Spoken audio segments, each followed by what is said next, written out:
All right, good evening. Tonight I'm going to show you how to do a puncture. I've been thinking about doing this video for a little while.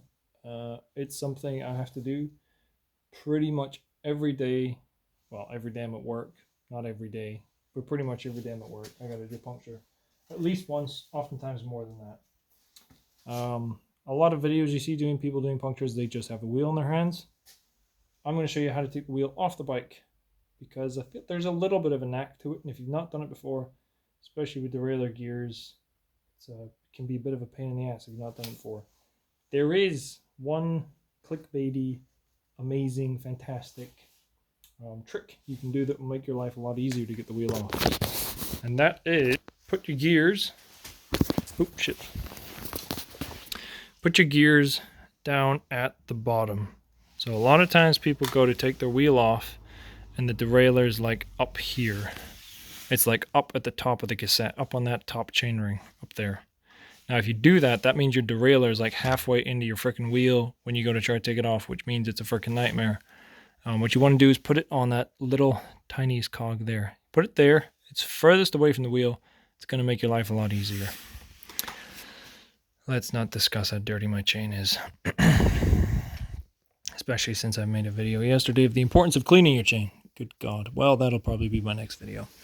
Right, so what you're going to do, if you got a quick release, which is probably most of you watching this, unless you got some real fancy bike, you're going to grab the quick release and flick it down, right? Flick it down. It'll be nice and loose. Hopefully nice and loose, provided the last person put it on right. You're then going to find a little, usually plastic, knob on the other side. If you're lucky, well, if you got two hands and you're not filming a video, then you'll be able to hold that in place. Now what you want to do is when you go to take it off, put your thumb here and push this up and then pull this back. The reason this is important is because your wheel and your cassette is stuck under here, underneath this chain, right? So if you pull this, push this up and pull this back, you're making space for that to come out of there. If you don't, you're going to make it real difficult.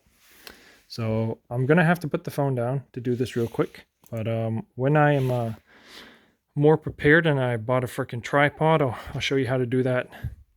But I think that's pretty self-explanatory. Finger here and a finger here, push it up, and then once you've done that, you can then pull the wheel out. Now this wheel's a bit of a crap one to demonstrate on because it's kind of it's a bit stiff. There we go. It's up and out.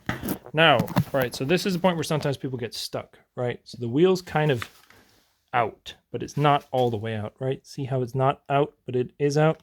So what you gotta do is put your finger here, like this, flick it up, then you can pull it out. Easy. Well, if you're not using a pinky muscle, that is. Pull it out of the way. There we go. It's out. Right, so you got your wheel out. Showed you how to do that. God, we're 3 minutes in already. All right, let's do this quick. So we got our wheel. This one's not technically punctured. This is just for demonstration purposes. So I'm going to back that off. So you take the cap off. Here, you know, if you've never done this before, again, and you got a little Presta tube like this. Right, so that's what the valve looks like. That's a Presta tube. I actually think we only have Presta tubes in here. That's all right. So if you need to buy a tube, here's a little by the by. That's a Presta tube. Looks skinny. It's what people call a bike valve. If you have a... well, you're going to need to know this information. If you got a puncture and you need a tube, if you have a valve that looks like that, thicker, more like a car valve, then that's a Schrader. And say it with me, y'all, that's a Presta. So if you got a Presta, there's a little bit right on the end. You're going to have to unscrew that. Now, you won't have to let the air out because, well, because you've sadly got a puncture. But I'm taking the air out. Okay. All right, so we're getting the air out. Nice. Then if you got a Presta tube, you have a little ring right here. You can just loosen that off with your fingers usually. Sometimes you need a pair of pliers, but usually you can get it off with your fingers. Bum, bum, bum, bum. It comes off like that. Right. So, how do you get the damn tire off? Well, here's where the tips are going to come in handy because I have done this, I don't know, 500-600 times, I would estimate. in the last couple of years of fixing bikes, at least 500, minimum of 500 times. These are the tire levers I use. These are muck-off rim sticks, and they are fucking awesome. They're kind of similar to Pedro's, I have heard. I've never used the Pedro's ones, but these are really fucking good. So let's get started. What I do is I make sure that the valve's up here, so that means I'm going to work from here, because this is the point where the tire is going to be easiest to get on. You start when you're putting it on, you put it on at the valve, but when you're taking off, you take it off from here, and then you put it on that way. Oh, this will all make sense in a minute. So what you're going to do is, Mr. Woods, you're going to find a place where you can put the fucking camera. Should have thought of this shit a minute ago. Right, let's go here. Alright, that's decent. I can work with that. A little bit of light. There we go, a little bit of light. Alright, it's very ghetto, but you know the information's good. I'm teaching shit here, right? So we got our wheel. And we got our valve at the top. So what I'm going to do is I'm going to take one of my tire levers. Now sometimes you'll have to do what is called breaking the bead. That is where you take your fingers like this and you pull the tire towards you. Now what that does is it creates a little gap between the rim and the tire, which allows you to then get your rim stick, your tire lever, in. So if you've got shitty tire levers, this is going to suck. But you take your tire lever, you're going to bend that under the rim a little bit. Get it like that. Now what you're going to do, this is the bit where it starts to suck, right? This is thankfully coming off fairly easily. I can run this the whole way around and it'll come off. But that is not always the case. So if that isn't the case, and you're humming and heeing and hawing, and you're like, holy fuck, he made it look so easy in the video. This is what you're going to do. You got some soapy bubbles. Now let's pretend that it's not winter, it's not Scotland, it's not wet, and that this rim isn't already fucking soaked. You're going to take some squishy bubbles. You're going to do this shit, right? What that's doing is it's basically creating, oh look how smooth it is. Smooth as fuck. Right, you're going to do that, and that's going to come off. Hey, fucking voila. Off. Easy. I love it. These are marathons that are normally really hard to get on and off. But in this occasion, they're easy to get off because, well, I've done, I don't know how many thousands of fucking miles on them. Right. So now you've done that. What you going to do? This feels like a loose tire, so this is going to be easy to take off. I know it's going to be easy to take off, but it's not always the case. So let's say you've broken the bead on one side. And let's say now you are struggling to get it off. What you can do is take your tire lever, and you can come from the side that's already off, reach your tire lever under, right? God, I gotta get a fucking better light. Oh, that's better. Fucking A. Welcome to Hollywood, ladies and gentlemen. Woo! Alright, so you can see the tire a lot better now. You're gonna take this. This is the side that's off. This is the side that's obviously still stuck on. So you can reach your tire lever up and under, and you're gonna go and push it through there, which will then allow you to leverage around that way. Now, I'm going to be honest, if it's tough, it's just going to be tough. But soapy bubbles will make your life so much easier. So what you're then going to do is slide that around. If you don't need to slide it off, you can literally just grab it. Now, this does sometimes require quite a bit of fucking hand strength, but you can just grab it and pull the bitch off. Et voila. Now we have a wheel. And now I've just realized how much extra work I'm making for myself. Right, I gotta pee real bad, so I'm gonna try and finish this as soon as possible. We now have our tube, we have our tire. Now, I'm gonna show you how I do this at work. This is how I do it. This is how, if you brought your tire, you had a puncture, you brought it to my work, this is how I do it. So I'm gonna take your tire off. First, I'm gonna have a look at your tire. What I'm looking for is when I go down the sides, I'm trying to make sure, now this tire's in good health, this tire's in good nick.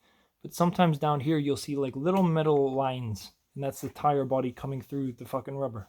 That's bad. You want to replace that. You might see rigid white lines down like this. That's the metal casing coming through the tire. You might see different colored compounds coming through. This isn't the case because, again, this isn't good nick. Sadly, I don't have any really fucked ones. If it's a mountain bike tire, you might notice that the tread is smooth. That was weird lighting. That the tread will have smoothed down a lot. If you normally had tread on it and now you don't have tread, or the tire looks significantly different from how it used to, it's probably about time to replace it. Now, if you do need to replace it, what you're going to find down the side, which this light lights up very well, but you can't actually see it in the camera, is it says 700. God, I have worn those. 700 by 38C. At least I've worn the ink off the sides. They're still good health. They're still in good nick. They still stand up by themselves. God, fucking hell, these are good tires. If you want good puncture resistant commuter tires, Marathon Schwalbe pluses or Marathon, anything in the Marathon Schwalbe line is honestly bomb proof. These are just so fucking good. Right, anyway, back to it. So I'm going to look at the tread. I'm going to make sure that there's not any sharp objects. I'm going to open up the tire like this, and I'm going to physically look inside and make sure that there's not any debris, there's not any spiky shit, there's not any crap in there. Because if there is, and I go do the puncture repair, I'm going to have to do it again because it's going to reinflate it, and I have done that before, and it's embarrassing, and it takes time, and it's just a pain in the ass. So you want to check the inside of the tire, make sure there's nothing there, make sure there's no crap. Check the outside of the tire, make sure it looks good. Then you want to check the rim. Now this one you can see has like green tape in it. That's rim tape. You see how it covers those little circles? Those little circles are your rim holes. That's your rim bed. What you want to do, run your finger, or you can run a gloved finger so you don't cut yourself if you got in on there, and just make sure that that is smooth. Sometimes you'll get, if you've had previous punctures, you might get a little metal burr on the rim here, and then that can puncture the tube later down the line. So you want to make sure that the rim's smooth, rim's clean. This didn't have a puncture. There's not any issues with this wheel. My God, is it heavy. Right. So we know our rim's good. We know our tire's good. We know our tube's good.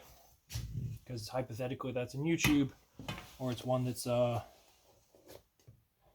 had a puncture. So what I need now is my pump. So I got my pump. I got my tube. I'm going to pump up my tube. Now different pumps work differently. This one works where you pop it on and then you flick the handle down and that engages it. What I usually do is I put a little bit of air in the tire. Not a lot, very little actually. Just enough that it gives the tire some shape like that, so it's not completely deflated. This is also a good chance for you to see if the tube doesn't have a hole in it, because sometimes you buy a new tube from the shop and it's got a hole in it anyway. So it's better you pump it up and you know beforehand whether or not it's a good tube or not. Right, so we got a tube, we got our wheel, we got our tire. So now we put it back on. So if you look at this tire, you'll see that it kind of looks like a little arrow. That's the direction of the tread. That is the direction you want the tire to run in. God, this is fucking comprehensive. You want the tire to run in that direction. Down the sidewall, it will often say direction and then a little arrow. That means that when the bike is on the ground facing forward, that is the way the tire should be pointing, right? So it says rotation here, that way. The cassette is on the right-hand side, which is how it will sit in the road. So that means I want the tire facing that way. Now this is both kind of a style thing and whatnot, but it is actually helpful if you are trying to diagnose a puncture. What you want to do is make sure that the badge on the tire here is lined up in the middle of the valve hole. The reason for this is, say you get a puncture here, right? And say you're not quite sure where the puncture is. If you know, God, I've forgotten how to explain this. If you get a puncture in it, but you see that there's a, say you see there's a nail here, right? And you know that your tire was, you know your tube was in like this. That means that when you know you take the tube out, it's going to be either like here or it's going to be here. It's going to be round about that patch that makes it easier to find the hole in the tube. Right. So line up the badge with the valve hole. Make sure it's facing the right direction. double check, because I have checked it before and then accidentally put it on the wrong way anyway. This next step, sometimes people struggle with it, especially if it's kind of slightly off in terms of sizing. But what you're going to do is you got your tire, sorry, you got your rim, you got your tire. Place it on like that. Just place it on there. Simple, right? Now what you're going to do, there'll be a bit that's not on the rim. Just push it in. Right? That's all I'm doing. Just push it on. You've got, you see it here? Yeah, you can see it here, right? See that gap? You got the tire, you got air, you got the rim. All I'm doing is just pushing the rim, I put my fingers in the tires, I run them around, and when I get to a point where it's not on, I'm just pushing it. Just push it on until you got one side on. Doesn't matter what side. Now I got one side on, right? I got one side, that's all on. You obviously don't put both sides on before you get the tire in, because then you won't get the fucking tube in. All right, so now that you've done that, take your tire, take your tube. Jesus, take your tube. Find the valve hole, poke it through. Sometimes this is easier, sometimes it's harder. Now you got it like this. Now what you're gonna do, grab a handful of tire either side, just be careful, pull it over the tube and just push that, flick that back in. See, that's why it's important that you put a little bit of air in the tube, because when you do that, it gives it a bit more structure, and it means that when you go to push it into the wheel, and like this, that it's got some shape and it doesn't just go everywhere. Alright, so that's in there now. That's good. That's beautiful. Now what I do is I take a little bit of that air out, because if you've got too much air in there, especially if they're road bike tires, then what you might find is that it'll pinch between the tire and the rim, and then you get a little flat. And then you have to deal with another puncture, and that's a pain in the ass. Right, so we got that done. And screw that a little bit shut so it doesn't lose any more air just now. Now, this is the tricky part that everyone struggles with. Our valve is here. We got our badge lined up, we're going the right way. Now what I'm going to do is I'm just going to peel this back. That's all I'm doing. Peel it back a little bit. Then try and push it down. Right? It should go in. If it doesn't, just give it a little bit more of a squeeze. If it doesn't, a little trick you can do as well. Push the valve up into the tire. That should get the thicker, meatier part of the tube out of the way and get it up into the tire. All right, so now just keep working this around. That's all I'm doing. I'm just working my fingers around. I'm just pushing the tire down onto the rim. All right? Now you will get to a point where this will get more difficult. This is where, I guess, technique and experience comes in. I'm going to show you my technique. So what I do, I've got the tire in my lap. Really got to get you. Oh, fuck it. You can see me, okay? I've got the tire here. This point around about my thumbs is around about where the tire is struggling to go on. So I've got my foot up here. I'm going to push down. I'm pushing my thumbs down to push the tire down. So there's a big gap, right? Pushing it down, okay? The reason this is important, oh yes, use the Bianchi as a foot stand, is that I want to get the tire on, obviously. Now, if I keep pushing down, I'm making the most amount of space possible for me to get that last tight spot on the other side of the wheel. Oh, back on. Sometimes this is really difficult. If it is really difficult, get your soapy bubbles out. This one's actually quite stiff, so this is a good one to demo on. All right, so I've got it here. Forward, guys. Where can you see better from? See better from here?